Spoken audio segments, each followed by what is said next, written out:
My name is Jordan Heath Rawlings. I'm on a mission to help Canadians navigate their finances. Join me on In This Economy as I help you understand the systems behind your money problems so you can finally start thriving even in these unpredictable times. Listen to In This Economy at the Frequency Podcast Network or wherever you get your podcasts. Find your frequency. You're listening to a Frequency Podcast Network production. For people who belong to unions or who support the labor movement, it is among the worst things you can be called. Scab. To desperate folks trying to make some money by doing a job that a company needs doing, the term is replacement worker. Thank you very much. No matter what you call these people, though, banning the use of bringing in workers to replace union members who are on strike or locked out has been a huge priority of the labor movement in Canada for decades. And now, with newfound strength coming out of the pandemic and a Liberal government only propped up by the labor-friendly NDP, they're finally getting what they want. Sort of. The bill would ban employers from bringing in replacement workers during a strike in federally regulated workplaces, among other things. There are, to be sure, loopholes and exemptions here, and there are questions to be answered. But a law that ends the process of staffing up when a strike looms puts a great deal of power back into the hands of unions. How will they use it? Where are those exemptions and those inevitable loopholes? And when workers walk out, and there is no option to keep the work going, no matter how long the strike lasts, how will the public experience that? I'm Jordan Heath Rawlings. This is The Big Story. David Reevely is an Ottawa correspondent for The Logic. Hi, David. Hey, Jordan. Thanks for having me. I guess where I want to start is just by asking you about the origins of Bill C58 that we're going to discuss today. Where did it come from? How long has something like this been in the works? Well, it depends how far back you want to pull. Something like this has been in the works for 20 years. It's long been, and it's even longer than that, it has been something that unions have generally wanted, is restrictions on employers' ability to bring in replacement workers to minimize or outright eliminate the effects of strikes. The NDP have called for it actively for many years. The Liberals put it in their 2021 election platform, and then it became one of the required elements in the NDP Liberal deal, right. The supply and confidence arrangement. So the deal was that it had to be introduced by the end of this calendar year, and the Liberals have met that deadline. For a long time, they talked about it as something that they wanted to do, but it never quite made it to the top of their priority list. Now it has. I realize that maybe before we get into the specifics of this legislation, we should explain the dynamic here. This has been called anti-scab legislation. What is a scab and how does that figure into labor negotiations or labor action? Yeah, it's an important question. Scab is the unionist term. Some people consider it a slur. Some people consider it appropriately derogatory, the term for someone who works doing the work of a union member during a strike or a lockout. So if you are doing that work, then you are undermining the power of the job action, whether it be a strike called by the union or a lockout imposed by an employer in response to union demands. But either way, I mean, generally speaking, labor disruptions are because of, the employer wanting something and the workers saying no. And if a strike or a lockout does not actually stop the meaningful operations at the employer, then it's much, much less powerful. And so there have been times in Canadian labor history and labor history elsewhere where replacement workers have crossed picket lines and worked in mines and warehouses and factories, and any unionized workplace you can imagine. And the workers who are on the picket line, whether they have chosen to be there or the employers put them there, naturally get extremely angry about it because it prolongs the work stoppage and undermines their power when it comes to collective bargaining. So that's why unions call them scabs and why employers prefer to call them replacement workers. Much nicer term. Right. And why would unions and those who support them say legislation against this sort of thing is needed? Because they want to retain their power when it comes to a work stoppage. A work stoppage imposed by the employer should have a cost.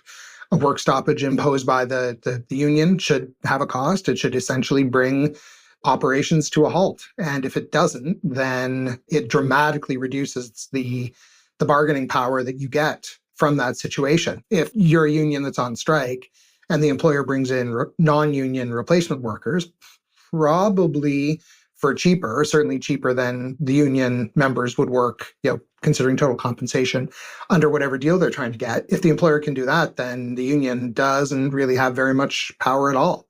And so stopping that is a way of enhancing union power. So it makes perfect sense as something that unions want to pursue. So to what extent, then, will this new legislation accomplish that? In broad strokes, what does Bill C58 do? It essentially bans the use of replacement workers, or scabs, in federally regulated workplaces. And we can talk about exactly what those are. Companies that use replacement workers during a strike or a lockout can be fined up to $100,000 a day. Relatively few businesses would consider that a worthwhile cost of doing business, I think. And there are a couple of other elements to it. It restricts who can do union work during a strike. There are people who can, typically managers are filling in for union workers, trying to keep operations going during strikes and lockouts. It limits the number of people in an organization or an enterprise who can do that. And there's some material in there about that's not about replacement workers directly, about establishing what essential services are, what sort of, I think it's called a maintenance protocol, sort of the work that can be done during a strike or a lockout that would normally be done by union members that has to be done for, to maintain health or safety. Imagine a strike at a nuclear power plant or something. Somebody's got to be in there making sure that the thing doesn't melt down, even if the main operations are not going, that kind of thing. And we can get into the details of that, but maybe just first, because you mentioned it, federally regulated. So who does this apply to? Who is exempt from it? What types of businesses are we talking about here? We are talking about businesses that are well regulated by the federal government. That covers about 1 million workers in total. Apparently, these are federal numbers. About 300,000 workers are unionized who are federally regulated. And these are generally businesses that are involved in either interprovincial or international operations. So we're talking about transportation. That's the big one. The railways, ports, interprovincial trucking companies. And we've seen a couple of recent actions in terms of ports and lakes, right? We sure have. There's a big strike, as you know, in the Vancouver port. There was one a little before that at the Port of Montreal. There have been smaller, shorter-lived, but real strikes at CN. And there's just generally been a lot more agitation on the part of unionized transportation workers, goods-moving workers, supply chain workers, generally because they say, we continued working throughout the pandemic, night and day, moving the goods, fighting the supply chain bottlenecks. And you employers have made pretty good money off it. And we would like our share. And environments where the negotiations have not gone the way they wanted, there have been strikes.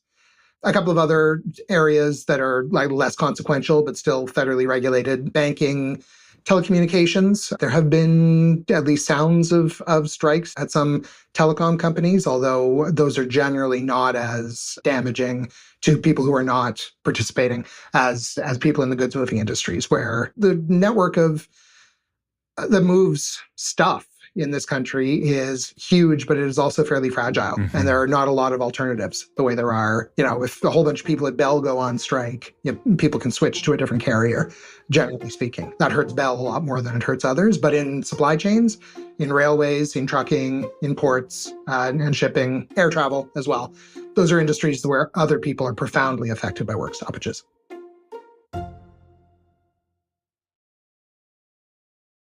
This may be a simple question, but when we look at some of these recent labor actions, or we anticipate ones in the future, and let's say transportation or things that impact the supply chain, just because that's something that everybody feels, What would be different about those labor actions now as a result of this bill? Can you just kind of walk us through like what would actually happen during the period leading up to a labor action?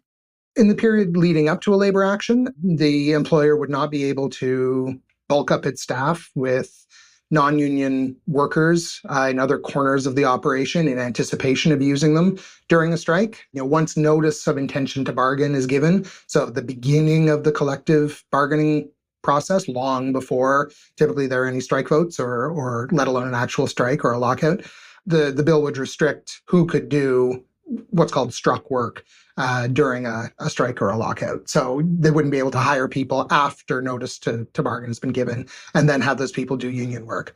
There would have to be the agreement early on about the maintenance protocol, these sort of essential operations that people would be allowed to do.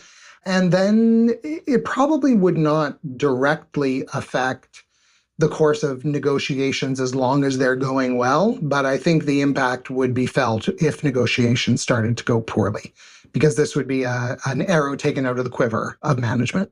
So what would happen, and I ask this knowing there are a number of them, in a company that had a mix of unionized workers and non-unionized workers already hired? We're not talking about beefing up before some kind of action here. This is, I think, what we're calling the maintenance activities or maintenance protocol. Could those employees then, the non-unionized ones, be assigned those kind of duties? Like how would that work? Because I don't think there are a ton of huge companies that have everybody unionized or nobody. That's true. But in general, already in the labor code, if you are a non-union employee, so that is not a manager, then the union would have jurisdiction over that work. And so companies generally cannot assign non-union employees to do union work during a stoppage. There's, typically a little bit of stuff done around the edges, but fundamentally, if you run a terminal at the Port of Vancouver and your dock workers are in one union and your bookkeeping staff are not, then you're not going to have the accountants going out and unloading ships. Right. They're not going to be qualified, but also they're probably not going to be enough of them, and it's just not going to be practical. So that is generally not a problem now, but to the extent that it would be, those would be considered replacement workers if they're doing union work. And it actually, I think this is kind of a stealth component of the bill.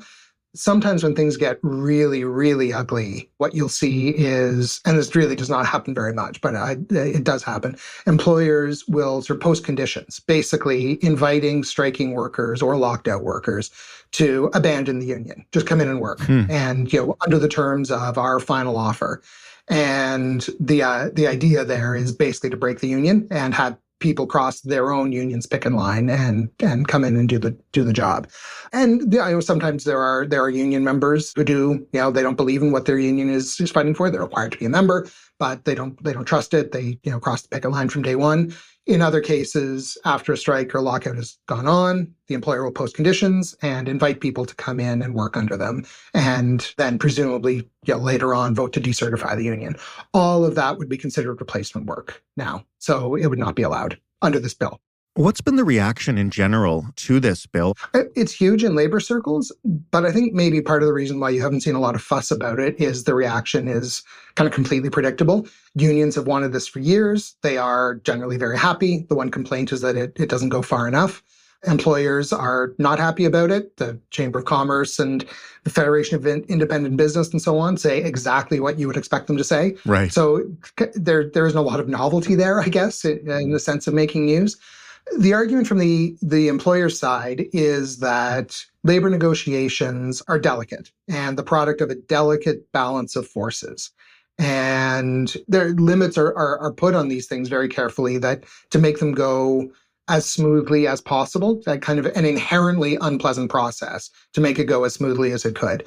And imposing a ban on replacement workers disrupts that balance.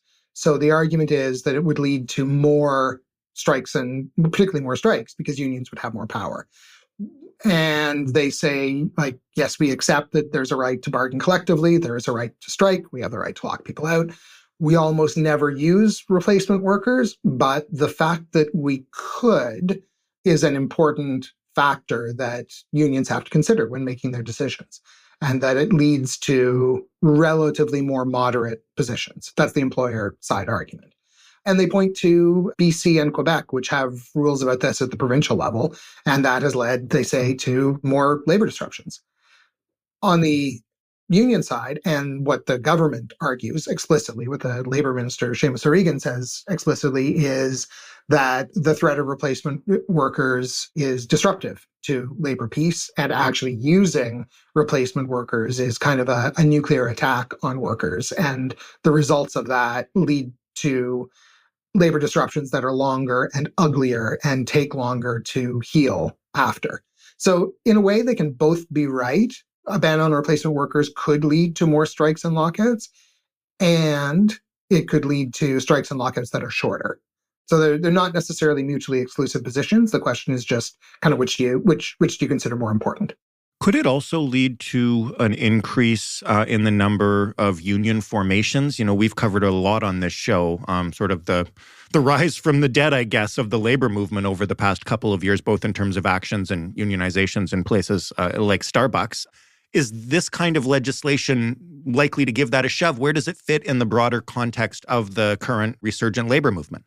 I think it is a move that would be, I mean, unions like it. Anything that increases the power of unions, I think, makes unionizing more attractive. Right. And it is kind of symbolically a gesture of support for organized labor. So I think that's another reason why they like it. I don't know how much it affects the underlying dynamics that have led to increased unionization. To the extent that it has an effect, it's definitely pro-union. I don't think there's any question about that. But how big an effect, I think it's probably fairly small when it comes to actually getting people to sign cards. When does this legislation actually come into effect, and when or how might people be most likely, non-union members, just members of the public, be most likely to notice it in their lives? It comes into effect 18 months after it gets royal assent. And it's only just been introduced in the past week or so. It has to go through the Commons process and the Senate process and so on. Given that members of the NDP, that MPs were standing with Seamus O'Regan when he gave a little press conference after he introduced the bill, I don't think it's going to have a very hard time getting through Parliament, although just the logistics of getting a bill through, the works are pretty gummed up for various reasons at the moment. But it is not, the government's in favor of it and their supply and confidence partners are in favor of it. So there's no question really that's going to be defeated. It's just a question of how long it takes to come in. And then it kicks in 18 months later to, I guess, give current labor processes that have begun under the current system kind of time to work through. And this is one of the complaints that unions have, is that actually it should kick in sooner. And one other thing is that it does not cover the federal government itself. So workers there are federally regulated, but not by this legislation. So 18 months after it gets royal assent, whenever that might be, on a quick schedule, I don't know, middle of next year, so 18 months after that, then there would need to be a period for contracts to expire and be negotiated and negotiations to fail. So I wouldn't expect that the average person who is not in an affected unionized job or work for a unionized employer or run a unionized employer, if you happen to be the head of CN or something, probably it would be a while before they would detect much impact in their day-to-day lives. Until the next port closure. Until the next port closure, yeah. David, thank you so much for explaining this to us. It'll be fascinating to watch the continued rise of the labor movement, I guess. Yeah, thanks for having me. It's a really interesting subject. It's a treat to talk about it with you. David Reevely, Ottawa correspondent for The Logic. That was The Big Story. For more, you can head to thebigstorypodcast.ca, where you can find every last one of our episodes, well over 1,300 of them by now. I think we're close to 1,400, actually.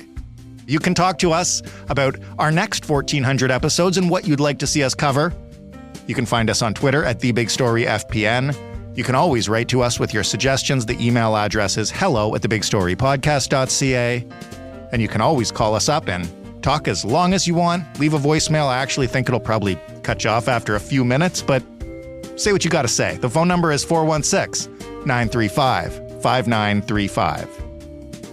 The Big Story is in absolutely every podcast player everywhere. If you spot one that it's not in, let us know. We'll get it there. If you got a smart speaker and you want to hear our show without doing a damn thing, just ask it to play the Big Story podcast.